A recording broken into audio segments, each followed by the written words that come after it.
বিসমিল্লাহির রহমানির রহিম। আসসালামু আলাইকুম। এটা হলো মুরগির গিলা কলিজা দিয়ে মাখো মাখো ঝোল করে রান্না করা তরকারি। আর মুরগির গিলা কলিজা দিয়ে কীভাবে রান্না করলাম সম্পূর্ণটাই আপনাদের সাথে শেয়ার করব, না টেনে চলুন দেখি। দেখতে যেমন লোভনীয় হয়েছে, খেতেও কিন্তু অসাধারণ। একবার হলো রান্না করে খাবেন।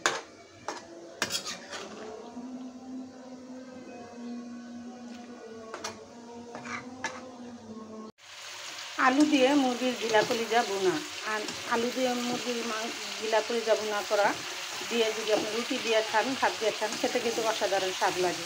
তো আমি এখানে আলু দিয়ে মুরগির গিলা কলিজা বোনা করলাম, আর আপনাদের সাথেও শেয়ার করতেছি। আপনারাও এরকম করে আলু দিয়ে বোনা করে খেয়ে দেখবেন একবার দিয়ে।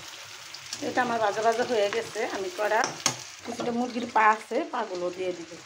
মুরগির পা খেলে অনেক ক্যালসিয়াম হয় শরীরে। আপনারা যারা মুরগির পা পছন্দ করেন, আমার অনেক পছন্দ, তার জন্য আমি এগুলো রান্না করি মাঝে মধ্যেই। তো আপনাদের সাথেও শেয়ার করি। আপনারা আমার ভিডিওগুলো অনেক ভালোবাসেন, আমি জানি।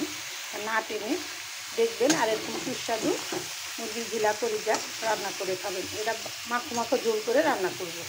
তো আমার এটা কষা হয়ে গেছে। আমি একটু লাড়াচাড়া দিয়ে আমি একটু ঝোল দিয়ে দিব। তো আমার পরিমাণ মতো আমি এখানে ঝোল দিয়ে দিব। আপনারা চাইলে বেশি করে ঝোল রাখতে পারেন, আর কমও দিতে পারেন। তো আমার পরিমাণ মতো আমি ঝোল দিয়ে নিলাম। এটা আমি আরও 10 মিনিট রান্না করব। তো আপনারা এরকম করে একবার হলো রান্না করে খেয়ে দেখবেন। মুরগির গিলা কলিজা দিয়ে রুটি, মুড়ি, ভাত যাই খান, খুবই মজার।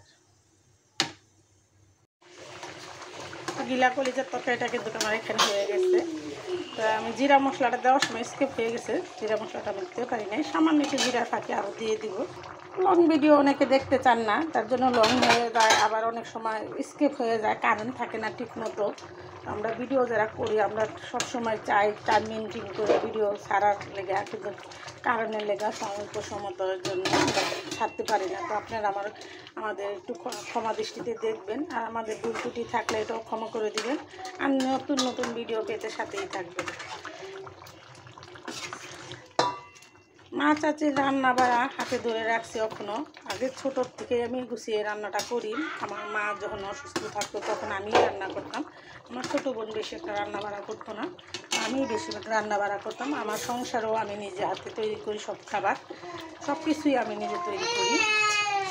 আমার নাতিনেরা পাগল হয়ে গেছে খাওয়ার জন্য। তা আপনাদের সাথে কথা বলতে বলতে ওদেরও সামলাইতে পারতেছি না। আমার রান্নাটা কিন্তু এখানে কমপ্লিট। আমি আর 2-1 মিনিট রান্না করবো।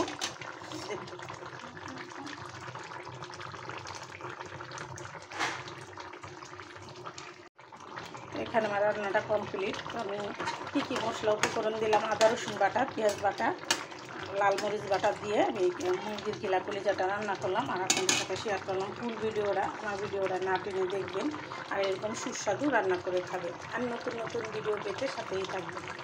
তো ভিডিওটা আর বড় না করে আমি এখানে রেখে দিলাম। আসসালামু আলাইকুম।